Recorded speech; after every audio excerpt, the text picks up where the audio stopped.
Olá, estamos mais numa nova gravação do videocast, que faz parte do curso de atualização em neurologia, e um tema muito importante, um tema que é sempre um desafio para nós neurologistas, porque a gente precisa muito dessa interface com a neurocirurgia. Então, nosso tema de hoje será aneurisma cerebral, da descoberta ao tratamento atual. A gente sabe que o aneurisma cerebral é uma das vezes chamado de uma bomba relógio. Quem tem um medo danado e realmente pode ser catastrófico.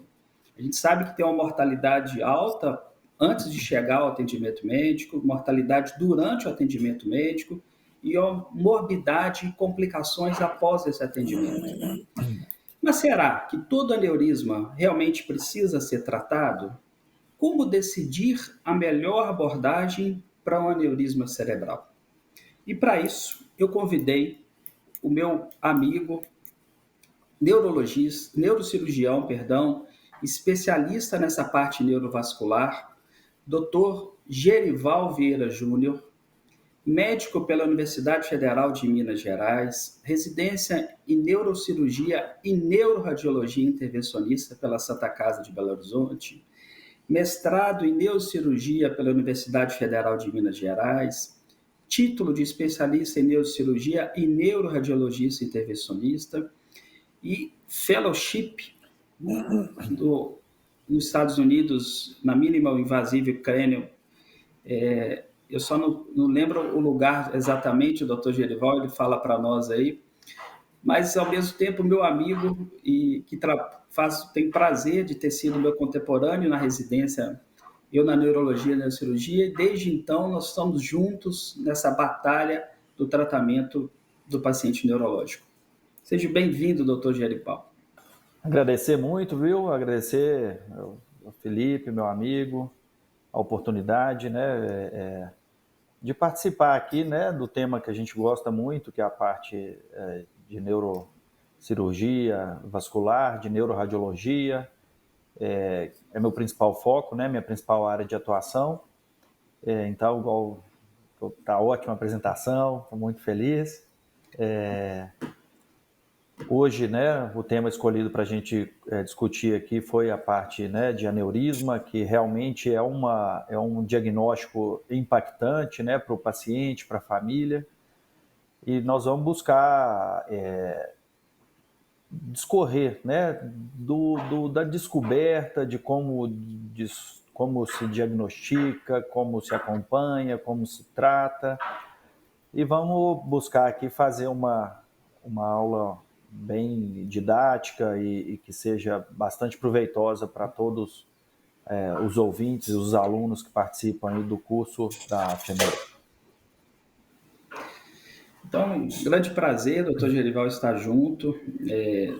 Nós que, além de trabalharmos juntos, somos amigos, então isso ajuda bastante, mas não foi por isso que eu lhe convidei pela sua competência, pela sua formação, e é realmente uma referência em Minas Gerais hoje na parte neurovascular, e é muito satisfatório para mim poder trabalhar com alguém tão capacitado, então isso é muito importante. E aí eu faço a primeira pergunta, que todo mundo tem essa questão, e inclusive toda essa parte médica, todos os médicos, os neurologistas, todos, e realmente a gente tem algumas coisas que é importante, então vou trazer aqui algo muito, muito significativo que é importante para a sua prática clínica neurológica. Então, doutor Gerival, o que é realmente um aneurisma cerebral? O que, que, o que é um aneurisma e por quê? Por que, que uma pessoa, por que, que ela se forma e por que, que ela apresenta um aneurisma cerebral? Então vamos lá. O aneurisma é uma dilatação, né, que ela ocorre nas artérias, né? No caso, o aneurisma cerebral ocorre nas artérias cerebrais.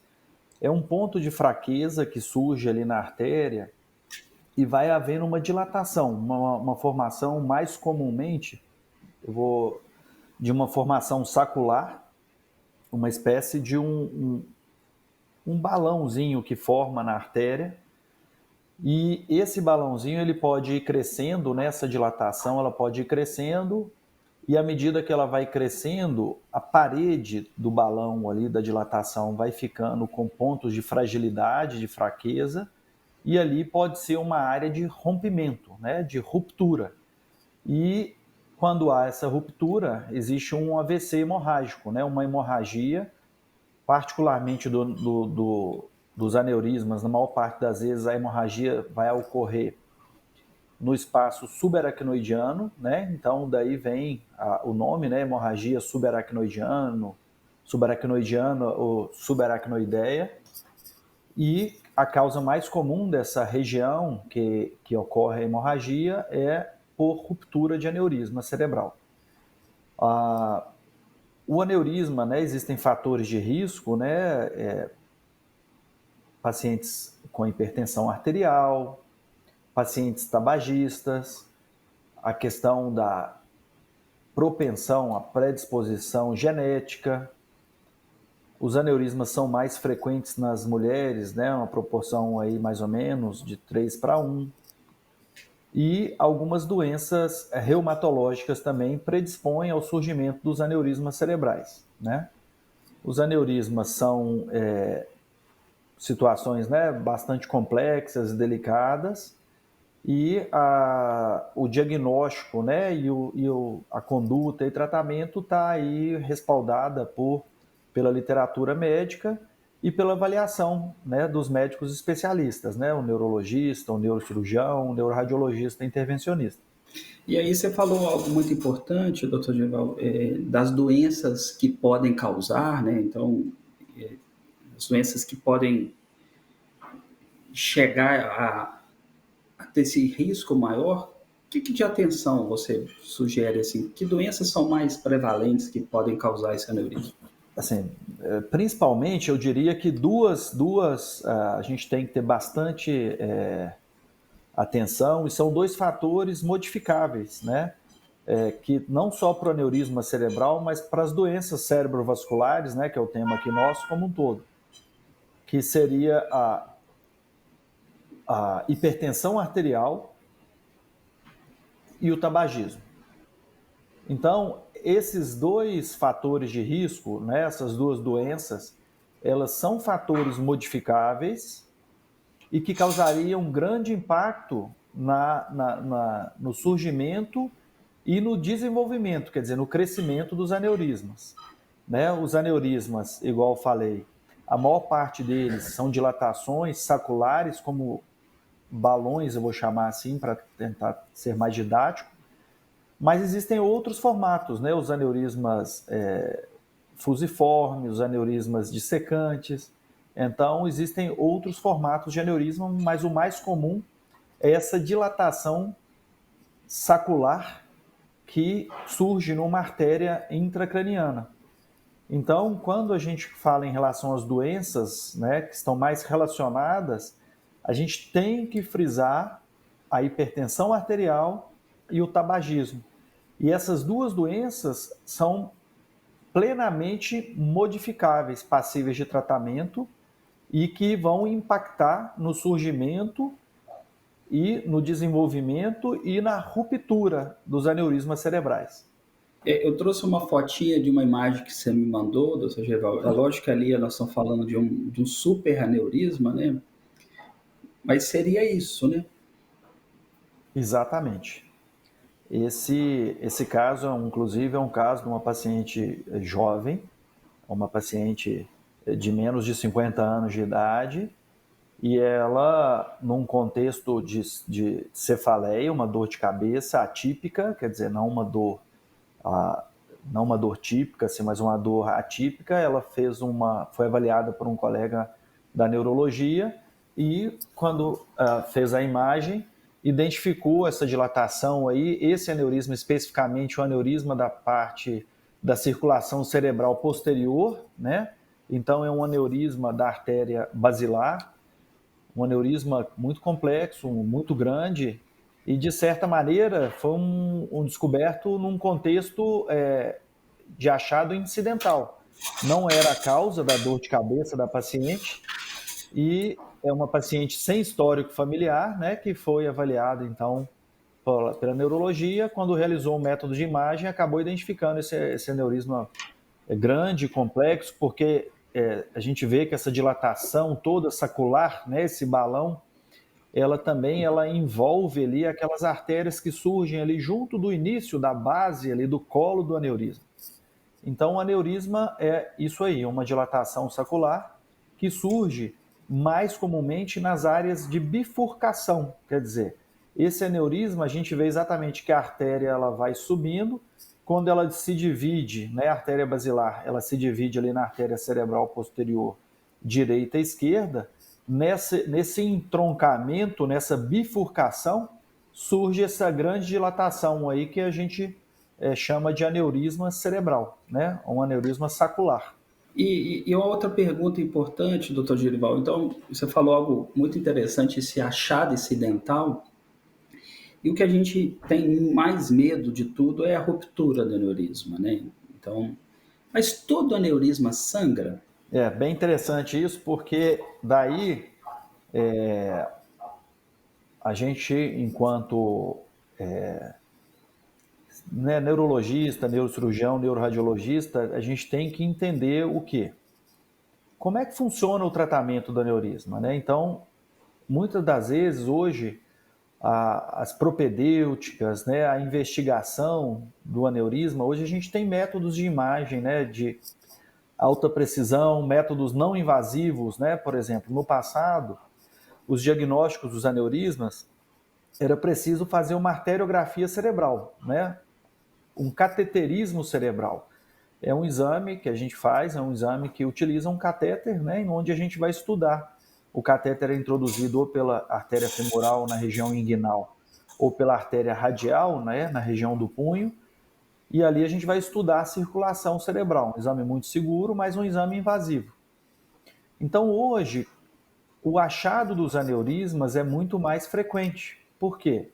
Porque hoje a gente tem métodos precisos, não invasivos, né, como a angiorressonância, como a angiotomografia, e que muitas das vezes, durante investigações, né, o paciente ele está ali numa investigação de uma cefaleia atípica, né, óbvio que não é toda cefaleia que vai demandar um exame de imagem.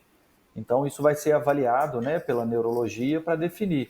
Então, num contexto deste, uma cefaleia atípica, ou com histórico familiar de aneurisma, ou histórico familiar de hemorragia, vai ser realizado um método de imagem e o paciente pode encontrar como achado incidental um aneurisma. Então, cada vez mais a gente tem diagnosticado os aneurismas cerebrais. E daí a pergunta: nós temos que tratar todos os pacientes? Quer dizer, todos os pacientes necessitam de realizar tratamento para aneurisma cerebral? Por quê? Porque o que a gente tem que levar em consideração, qual é o risco desse aneurisma e confrontar com qual o risco das formas de tratamento, né? Existem formas de tratamento do aneurisma, habitualmente eu diria que são 3 maneiras: o tratamento conservador, que seria o acompanhar, o tratamento por microcirurgia, né, que é a técnica convencional, a primeira técnica que foi desenvolvida, que é feito através da clipagem, né, daqui a gente vai discorrer mais sobre isso, e a técnica de embolização, que é uma técnica minimamente invasiva que é tratada através dos catéteres. Você tem que analisar caso a caso e decidir para o paciente qual seria a melhor estratégia de tratamento. Então, essa decisão, quer dizer, de tratar ou não o aneurisma, do ponto de vista, quando eu falo de tratar, ou tratamento cirúrgico, seja ele por microcirurgia ou por cateterismo, ele vai vir de uma série de fatores: idade do paciente, tamanho, formato e localização, quer dizer, anatomia do aneurisma, o fato do paciente ter múltiplos aneurismas, quer dizer, se o paciente tem 1, 2, 3 aneurismas, o histórico familiar, os fatores de risco, né, como pressão alta, como diabetes. Então, todos esses elementos vão ser levados em consideração quando a gente está diante de um paciente com diagnóstico de aneurisma, e é óbvio aqui, quando eu contextualizo isso, eu estou falando dos aneurismas não rotos, quer dizer, aqueles aneurismas que não tiveram sangramento, porque os que tiveram sangramentos vão ser tratados, mas o não roto a gente vai individualizar. Então, nem todo paciente ele precisa de realizar como tratamento inicial uma embolização ou uma microcirurgia para o tratamento do aneurisma. Habitualmente, a gente vai levar em consideração esses aspectos que eu falei: tamanho, formato, Perfeito. localização, número de aneurismas, idade do paciente, as comorbidades, histórico familiar. Perfeito, doutor Gerival, perfeito. E realmente a gente entender essa questão, por que o aneurisma se forma, os fatores de risco, as topografias, eu acho que isso é perfeito. Mas a gente encerra aqui a nossa primeira parte dessa aula muito importante da prática clínica neurológica, essa aula que vai falar sobre aneurisma cerebral, da descoberta ao tratamento. E a segunda parte da aula, o complemento dessa aula, vai ficar disponível para o curso de atualização em neurologia. Então, convido a todos a participarem do curso de atualização. Aqui você vai conseguir ter complementação dessas aulas muito importante para a sua prática clínica neurológica. Então, a gente termina aqui a primeira parte desse começo da aula falando sobre aneurisma e vamos seguir com o Dr. Gerival. Para quem faz parte do curso, quem não faz parte, estão todos convidados. Eu acho que vai ser importante, isso aqui é um tema muito relevante para a sua prática clínica neurológica. Então, terminamos aqui a primeira parte.